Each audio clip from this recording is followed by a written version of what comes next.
Assalamualaikum warahmatullahi wabarakatuh.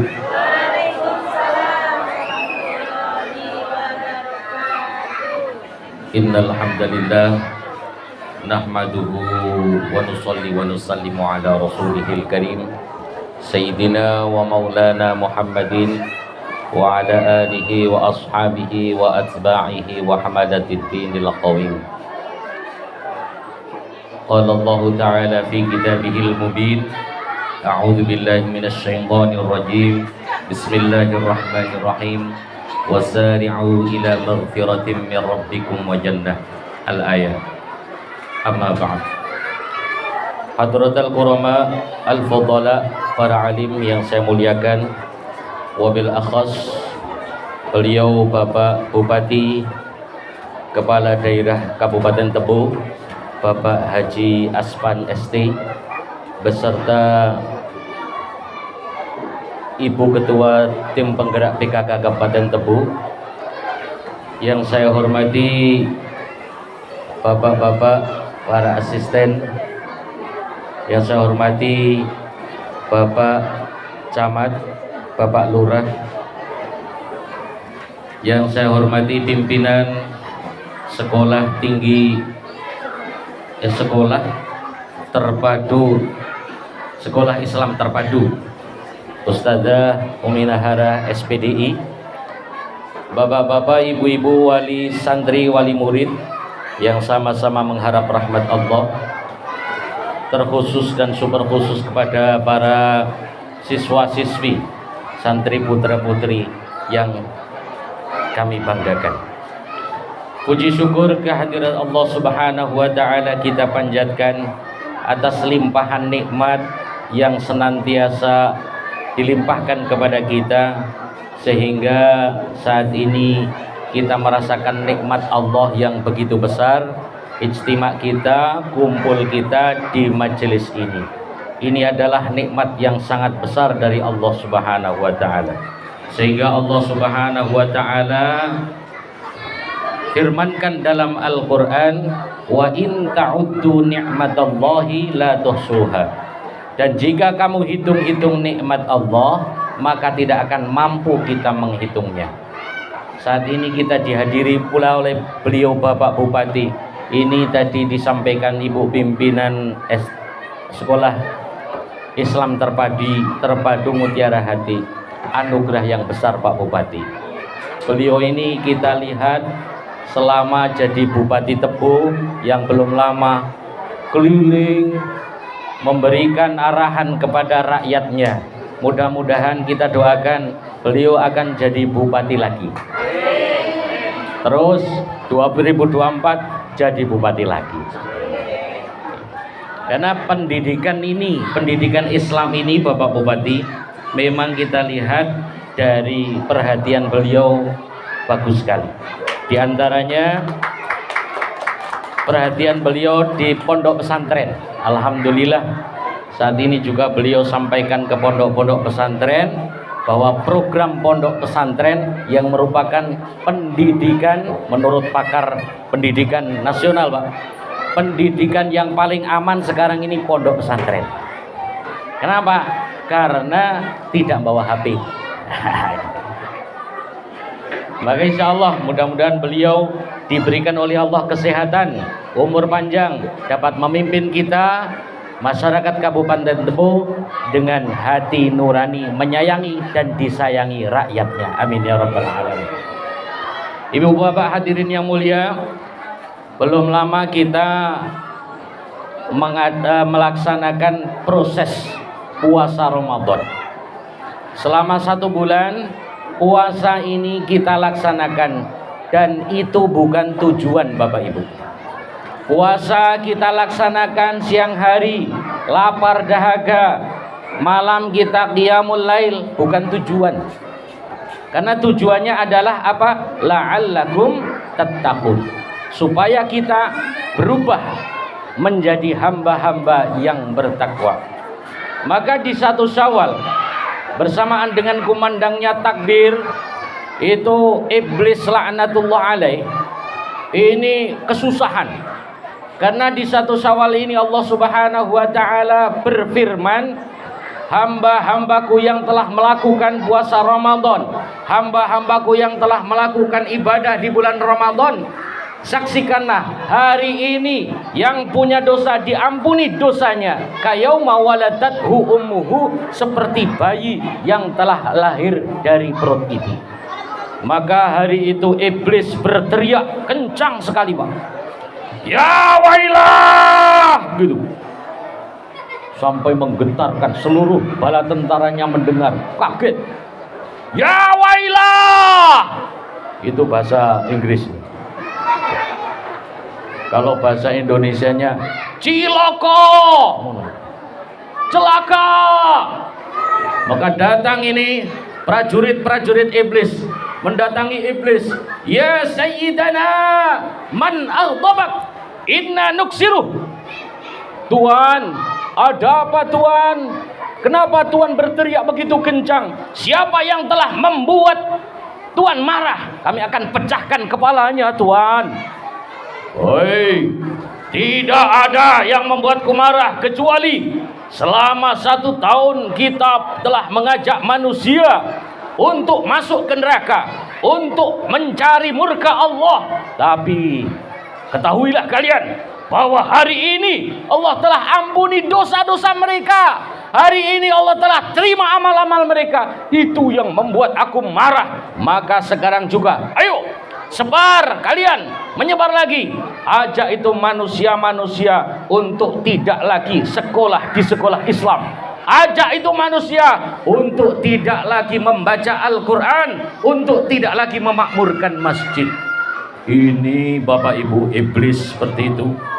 Maka setelah Ramadan ini mudah-mudahan puasa kita diterima oleh Allah. Amin ya rabbal alamin. Karena ini nikmat ibadah itu nikmat yang paling tinggi. Nikmat iman itu nikmat yang paling tinggi. Kita diberi oleh Allah, kita syukuri, nanti Allah akan tambah. Bisa beli ladang, alhamdulillah. Coba yang kau babu, bisa beli ladang, bisa sholat sembahyang, bisa bayar hutang, alhamdulillah, ditagih hutang, alhamdulillah masih diingatkan. Kita sering pura-pura lupa, ya tak? Bisa naik haji, alhamdulillah, dapat banyak rizki, alhamdulillah, bisa pergi haji, suami nikah lagi, alhamdulillah masih laku. Ini setelah kita syukuri nikmat, kita masuk ke bulan Syawal, yang artinya hablum minallah, hubungan kepada Allah. Insya Allah yang puasanya bagus, puasanya menjauhi perkara yang membatalkan pahala puasa, ini diampuni oleh Allah laksana bayi yang baru lahir dari perut ibu. Tinggal kita sesama manusia. Ibu-ibu pasti punya salah, ya kan? Sering sakit hati, sering menyakiti hati. Di bulan Syawal inilah kesempatan kita untuk saling memaafkan. Maka di budaya di Indonesia ini saling berkunjung. Kata Nabi, zur la takun kal Ka'bah, tuzaru wala tazuru. Jangan kalian jadi seperti Ka'bah. Bagaimana Ka'bah itu? Tuzaru, dia mau dikunjungi tapi tidak mau berkunjung. Nah, ini Ka'bah. Ada yang sudah sampai ke Ka'bah? Ya Ibu Umi kemarin baru saja sampai ke sana nampaknya. Berkunjung ke sana. Ka'bah ini diundang halal bihalal enggak Bu Umi? Enggak deh. Ka'bah diundang halal bihalal enggak mau. Dia mau dikunjungi tapi tidak mau berkunjung. Maka kita jangan seperti Ka'bah, mau dikunjungi saja tapi tidak mau berkunjung. Datang kita, kita juga didatangi. Ini adalah konsep dalam Islam. Mau dikunjungi, mau berkunjung. Dalam hadis lain, zur hurban tazdad hubban. Berkunjunglah jarang-jarang maka akan bertambah sayang. Kalaupun kita berkunjung ya jangan tiap hari, Bapak Ibu ya. Ibu-ibu datang bertamu ke tetangga, tiap pagi datang udah di depan dapur, ada kopi, dah. Besok datang lagi, orangnya sudah waktunya mau kerja, dia datang ngajak ngobrol pula. Enggak ganggu kan Pak? Enggak, pada hatinya kamu itu enggak tahu perasaan kan itu. Nah inilah. Maka kita saling memaafkan, kita satukan diri kita. Mari kita lihat kebaikan-kebaikan saudara kita. Karena tanpa adanya kekompakan dan persatuan, umat ini akan menjadi umat yang lemah, Bapak Ibu sekalian. Umat yang lemah, kita kadang yang kita perhatikan, jadi orang itu kayak wasit, Pak Bupati. Jangan jadi seperti wasit. Wasit itu lari ke sana kemari hanya untuk mencari kesalahan orang. Itu wasit. Wasit sepak bola. Apalagi wasit tinju. Wasit tinju ini kalau ada orang berangkulan dipisah. Orang yang tidak nggak baik kan, ayo kelahi. Ini wasit tinju. Jangan kita seperti wasit berkelahi, mau mengadu orang, mencari kesalahan orang. Al-Islam kita, al-muslimu akhul muslim. Sesama kita adalah bersaudara. Kita ini satu tubuh, laksana satu tubuh. Sehingga apabila bagian tubuh yang sakit, maka yang lainnya akan ikut menjadi sakit. Ibu bapak hadirin, lalu kita masuk di bulan Syawal, yang mana Syawal itu adalah artinya peningkatan. Artinya meningkat jiwanya. Setelah kita proses di bulan Ramadan selama 1 bulan, bagaimana di bulan Syawal ini meningkat diri kita. Hablum minallah meningkat, hablum minanas juga meningkat. Apa yang kita tingkatkan dalam hal ini? Allah berfirman, innallaha la yanzuru ila suwarikum wa a'malikum, walakinnallaha yanzuru ila qulubikum wa a'malikum. Sesungguhnya Pak, Allah itu tidak melihat kepada rupa dan hartamu. Gak dilihat oleh Allah. Yang menjadikan mulia bukan harta. Walaupun harta banyak, gagah perkasa, lirkat yo raden gadut koco, ora tedas papak paluning pandi otot kawat balu musi, ya kan? Ditembak lakak-lakak, dibedil mecicil, dipanah lakah-lakah, diantem mesam-mesem, ditinju guyang-guyu, digorok malah ngerokok. Wah, iki wong gagah. Itu kan kalau masih hidup. Allah tidak memandang itu. Cantik, jelita, rupawan, Allah gak pandang itu. Yang dipandang oleh Allah adalah walakinallaha yanzuru ila qulubikum wa a'malikum. Yang dipandang Allah adalah hati dan perbuatanmu. Itu yang menentukan kebaikan kita. Maka kalau jasmani itu berapalah harganya? Walaupun mahal, ya kan? Ginjal kita itu berapa, Pak?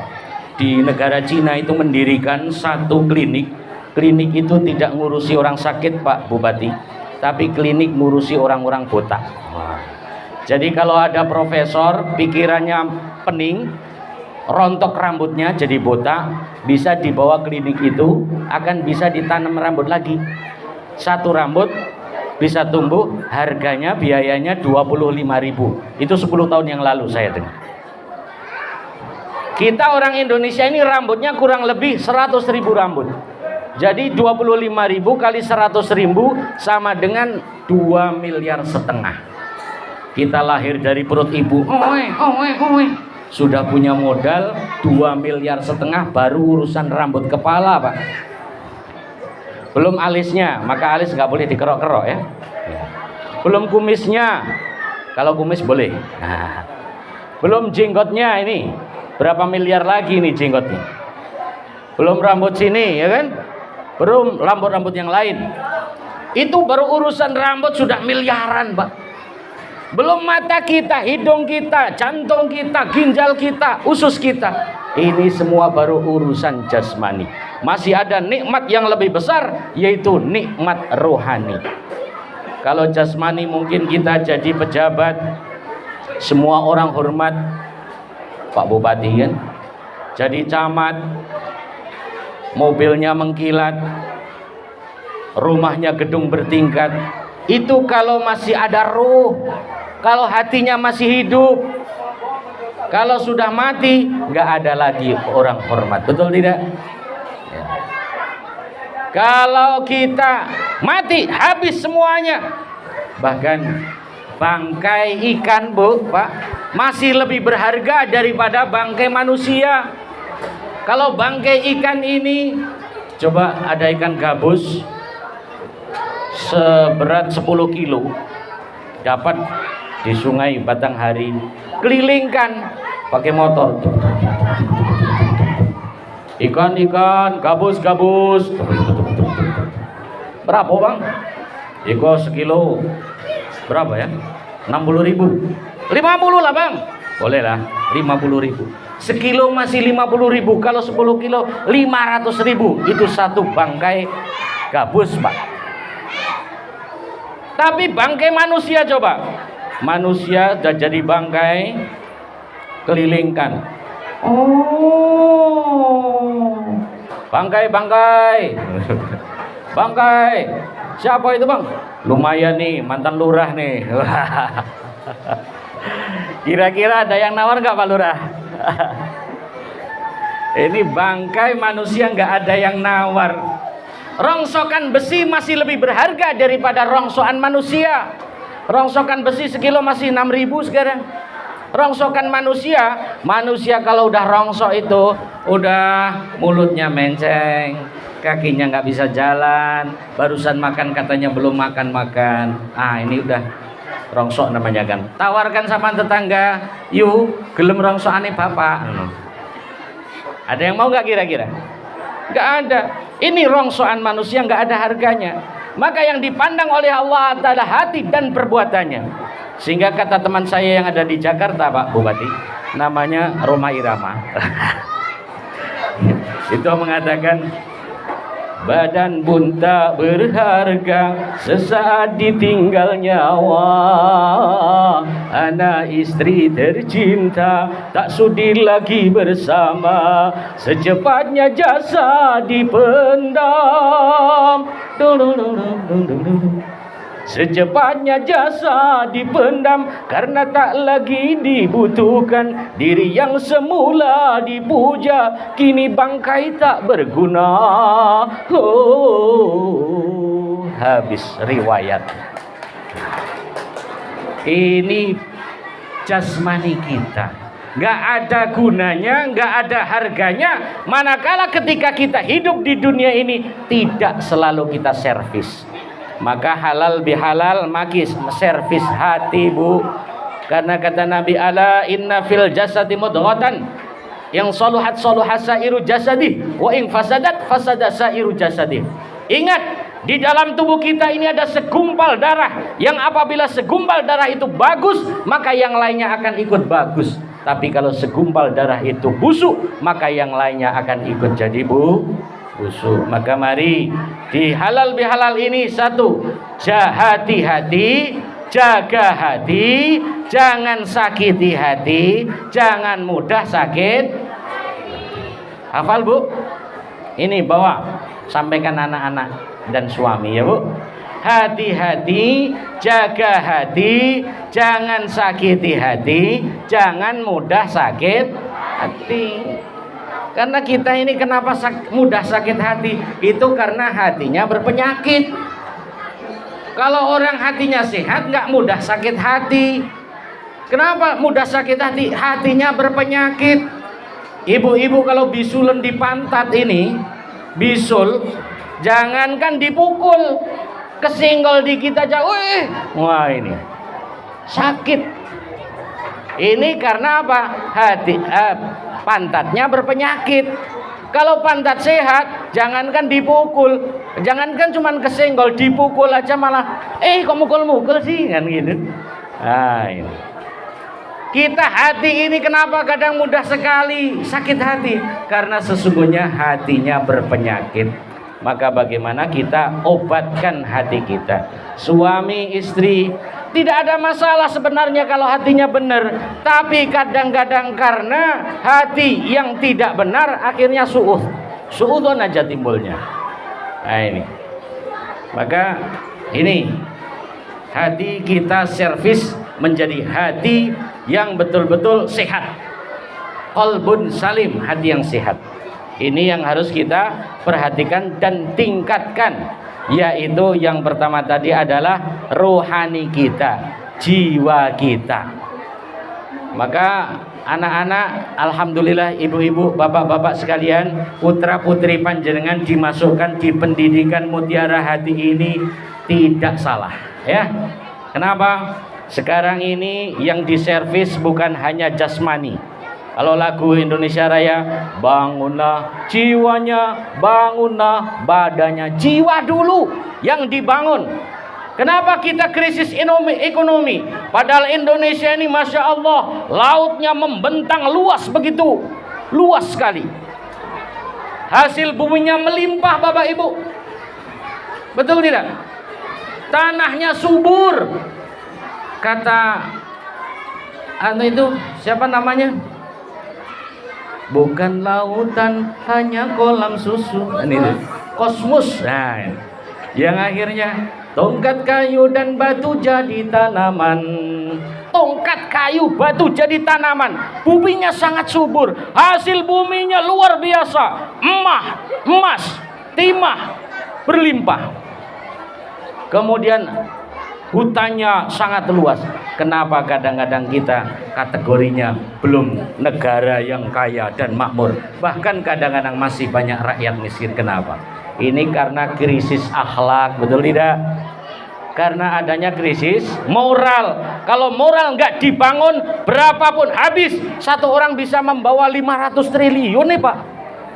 Bagaimana yang lain bayar pajak sedikit-sedikit, di bawah satu orang yang nggak punya moral, nggak punya akhlak ini, habislah, negara bisa bangkrut. Maka oleh karena itu pentingnya daripada moral bangsa kita ini. Nah sekarang ini anak-anak kita kalau nggak hati-hati Bapak Ibu sekalian, ini Masya Allah adanya HP ini kalau nggak waspada luar biasa. Kalau dulu kita mau nonton yang aneh-aneh itu susah payah, tapi sekarang ini disediakan, ya kan? Kita tinggal ketik apa saja, nggak pakai ketik suara yang belum bisa anak-anak kita nggak bisa baca, ngetik kupu-kupu, yang keluar kupu-kupu malam. Nah, ini bahaya ini. Saya pengalaman dulu waktu di pesantren, saya pesantrennya di Pare, Kediri, Jawa Timur dulu. Ini saya waktu bulan Maulid Nabi, bulan Maulid itu kan libur 1 minggu. Jadi waktu libur itu saya gunakan untuk main ke tempat kawan saya yang ada di Jember, Jawa Timur. Saya naik bis dari Kediri sampai ke Surabaya, aman. Dari Surabaya jam 10 malam sampai ke Jember. Ini bis malam, ada TV-nya itu Pak Bupati. Zaman dulu TV masih sangat diperhatikan, ya kan? Saya tengok di TV ini, wah ada TV-nya, mantap ini. Ternyata TV ini diputer film itu, Pak. Film apa namanya? Kang Parno. Nah, film itulah yang nggak layak itu kan untuk dewasa. Saya itu santri. Astagfirullahaladzim. Ini macam mana ini? Kru bis ini gimana? Masa bis umum kayak gini diputer film kayak gini? Astagfirullah. Ya istighfar, tapi matanya juga ngelirik gitu kan. Ini sampai udah sampai di Jember. Seminggu saya balik lagi ke pesantren. Di pesantren udah buka kitab lagi. Qala Muhammadun huwa ibnu Maliki Ahmadu Rabbila khairu maliki. Baca Quran lagi. Bismillahirrahmanirrahim. Mata saya di kitab, mata saya membaca Quran, mata saya melihat ustadz, tapi otak saya ini Pak masih di TV aja. Masya Allah. Ini tidak hanya berhari-hari, tapi berbulan-bulan, bahkan mainnya tahun. Rusak otak saya kenapa? Gara-gara nengok 1 kali saja itu maksiat yang begitu. Itu. Nah, kalau kita nggak hati-hati, anak-anak kita sekarang ini Pak, nggak cuman sekali buka apa-apa sekedar iklannya ya masalah itu. Apa nggak rusak otaknya ini? Maka hati-hati. Maka pendidikan Islam terpadu Mutiara Hati insya Allah akan memberikan pengawasan yang ketat. Walaupun ini ibu bapak juga harus cancut tali wondo ya. Karena sekolah cuman pulang sampai jam berapa ini? Ibu-ibu, berapa? 2:30, masih ada 2:30 sampai jam 12 malam. Anak-anak belum tidur. Kalau HP nggak dikontrol bahaya. Bahaya betul ini. Maka penting sekali dan itulah yang akan menjadikan aset. Anak itu kalau nggak kita pikirkan mulai sekarang, coba ibu-ibu susahnya punya anak. Dari hamil sudah susah payah, melahirkan susah payah sampai dijebol kadang kan, biayanya mahal. Kapan ini enaknya Pak ya? Kalau anak kita sudah lahir mah, ternyata sudah lahir, uang susu, uang bubur banyak. Setelah itu kapan enaknya? Kalau sudah sekolah, ternyata setelah sekolah biaya juga banyak. Naik lagi SMP, SMA, banyak lagi. Naik kuliah lagi, kadang-kadang sampai jual sawah ini orang tua. Setelah jual sawah, anak baru mau kerja sebentar, sebulan, 2 bulan, sekali-kali ngirim, bales orang tuanya, nikah. Ya kan? Kalau sudah nikah mana ada anak yang perhatian sama orang tua, kayak orang tua yang perhatian sama anak. Kalaupun, Dok ada uang Dok, nanti dulu Mak, ini masih setoran ini, setoran itu, setoran. Nah, kalau sisa itu baru orang tua. Betul tidak ini? Anak ini orang tua nggak bisa mengharapkan harta yang telah keluar untuk anak. Kalaupun dikembalikan apa gunanya, orang tua sudah makin tua, ya kan? Maka jangan jadikan anak ini orang yang merugikan. Tapi jadikan anak ini aset dan investasi buat orang tua. Bagaimana caranya kita jadikan anak ini investasi? Yaitu sekolahkan, ngajikan di pendidikan agama. Ini solusinya. Kenapa? Kata Nabi, idza mata banu adama in qata'a amaluhu illa min salatin. Apabila manusia mati, maka putus semua amalnya. Yang biasanya sholat, putus, nggak sholat lagi. Yang biasa membaca Al-Quran, ingkitok, putus amalnya. Putus amalnya bukan kok orang mendoakan orang mati, nggak sampai, nggak begitu. Orang baca Fatihah nggak sampai, bukan begitu. Itu salah paham. Putus amalnya itu artinya putus amalnya. Kalau dia biasanya baca Al-Quran, putus baca Al-Qurannya karena apa? Mati masa baca Quran terus? Kecuali 3. Apa? Yang pertama adalah sodakotin jariyah. Sodakoh jariyah. Ibu keluarkan harta untuk pembangunan madrasah ini, untuk pembangunan sekolah kita ini. Setiap hari anak-anak baca Al-Quran. Al-Quran itu kalau dibaca ibu enggak wudhu, 1 huruf 10 kebaikan. Kalau ibu bapak wudhu, 1 huruf 25 kebaikan. Kalau ibu bapak baca Al-Quran sambil sholat, sholatnya berduduk, 1 huruf 50 kebaikan. Kalau sholatnya berdiri, 1 huruf 100 kebaikan ibu. Ibu keluarkan harta bismillahirrahmanirrahim untuk bangun gedung ini. Setiap hari ibu dapat kiriman 1 huruf 100 kebaikan. Alhamdulillah. Ini orang anak juga begitu. Anaknya di pesantren, anaknya ngaji, ibu bapak keluarkan uang. Ma, ini sudah waktunya bayar syariah. Ibu Umi sudah nagih nih, gitu. Berapa? Sebulannya 700. Boleh dikeluarkan uang. Anak di sini diajari tahlil, anak di sini diajari baca Al-Quran. Ibu yang di rumah nggak baca Quran dapat pahala baca Al-Quran. Sedekah jariyah bukan hanya bangunan ya. Jadi dapat, orang tua dapat. Yang kedua, au ilmi yuntafa'u bih, atau ilmu yang manfaat. Ini sedekah jariyah orang tua dapat, Bu. Yang kedua, ilmu manfaat. Ilmu manfaat itu ustadznya. Ustadzah ngajar Bismillahirrahmanirrahim, anak bisa membaca Al-Quran. Ustadzahnya setiap anak membaca dapat pahala yang sama tanpa mengurangi pahala anak. Ustadzahnya meninggal, ustadznya meninggal, nanti datang di alam kubur malaikat, Assalamualaikum, Waalaikumsalam. Siapa? Saya malaikat. Apa malaikat? Ini saya bawa kiriman. Kiriman apa? Ini COD. Enggak. Dari mana? Dari dunia. Ini kunci. Kunci apa ini malaikat? Kunci istana tuh, lihat. Istana yang luar biasa megahnya. Dindingnya zamrud. Lantainya yakut. Atapnya zabarjud. Semennya emas, mutiara. Tingkatnya 1 juta. Dengan lift yang luar biasa. Wah. Ini untuk saya malaikat. Iya. Ini apa ini malaikat? Oh, ini adalah murid sampean yang sekarang ada di Mutiara Hati. Sekarang sedang baca Al-Quran, Mas. Dulu kan sampean yang ngajari. Iya, iya. Oh, Masya Allah. Itu baru 1 malaikat. Iya. Yang lainnya nanti datang lagi, saya antar lagi. Wow. Padahal itu muridnya berapa?